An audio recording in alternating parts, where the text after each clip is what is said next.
in the current economy, we hear a lot about jobs lost and companies downsizing. We also witness the going and coming of many top executives based on their performance or business practice. This has been particularly true in the banking sector and the auto industry. Then the question is, these days where uncertainty rules, is the executive recruiting business still a viable, or is it an ailing industry?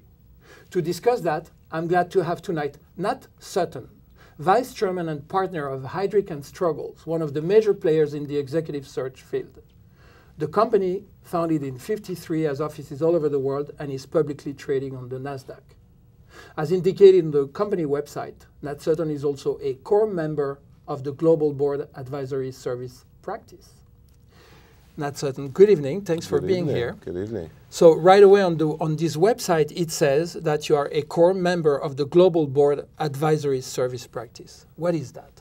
Well, in search, there are several practices, and sort of the board practice is one.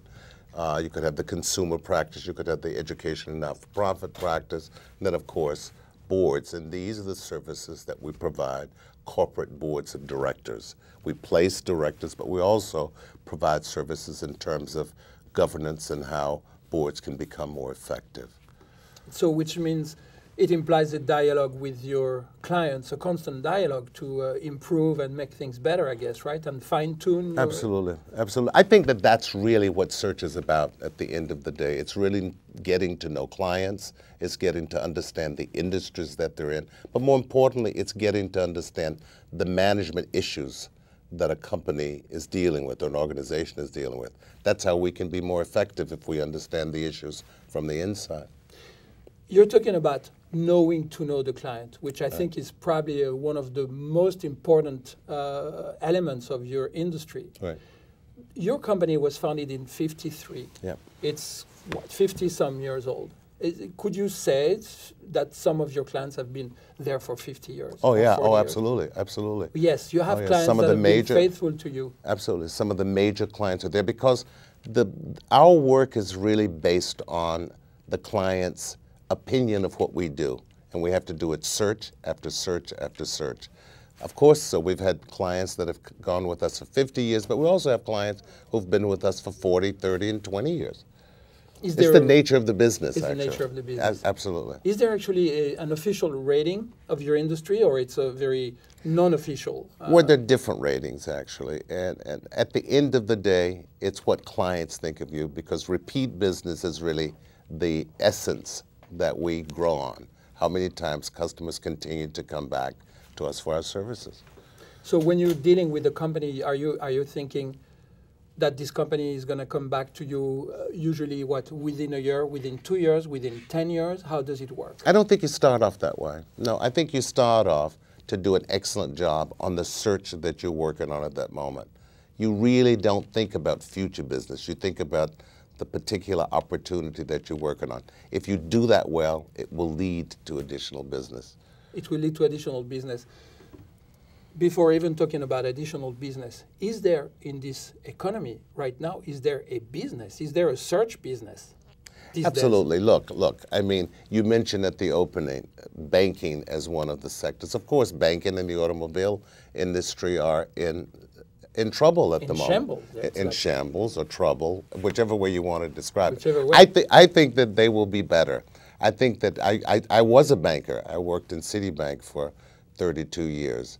And I remember in the early 90s, we had what was called a financial crisis, and Citibank came up with the 5-point plan. The stock went down to 9, and then it eventually went back up to 55, and we merged with Travelers. So I think that there will be that sort of business cycle. There will always be something, always be a search. I think so. I think so. I think so. So how does it work, actually? Let's say that, let's not take the case of the repeat client that has been around for 50 years. I mean, this would be an easy way of seeing things. But a corporation is looking for an executive. Mm-hmm.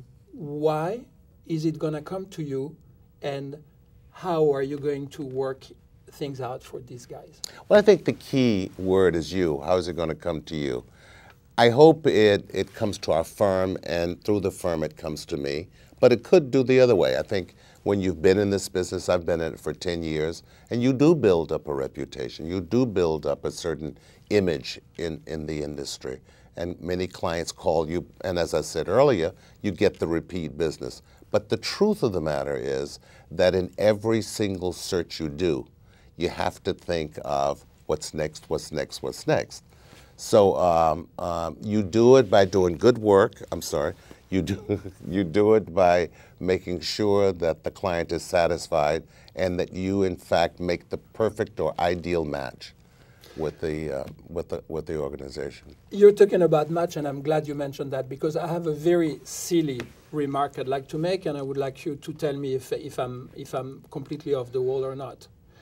There are organizations out there such as Match.com or Harmony.com or whatever, where they will That's match. not our business. I know.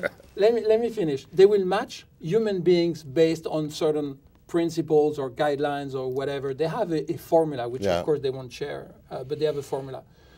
Are you Heidrick and Struggles? Is it a Match.com of executive search? Do you have a formula, guidelines, that kind of stuff? No, it's you not. You do not? No, it's not a Match.com of executive search. I mean, there are many factors that we consider in making placements, but I think the key is to think of sort of the personal characteristics that we're looking for in the executive and the professional competencies. And that's the key, is to make sure that those things are looked at, you understand sort of what the company is looking for in terms of what helps that person to be successful in that culture, but more importantly, what competencies are needed in this particular job that you're filling.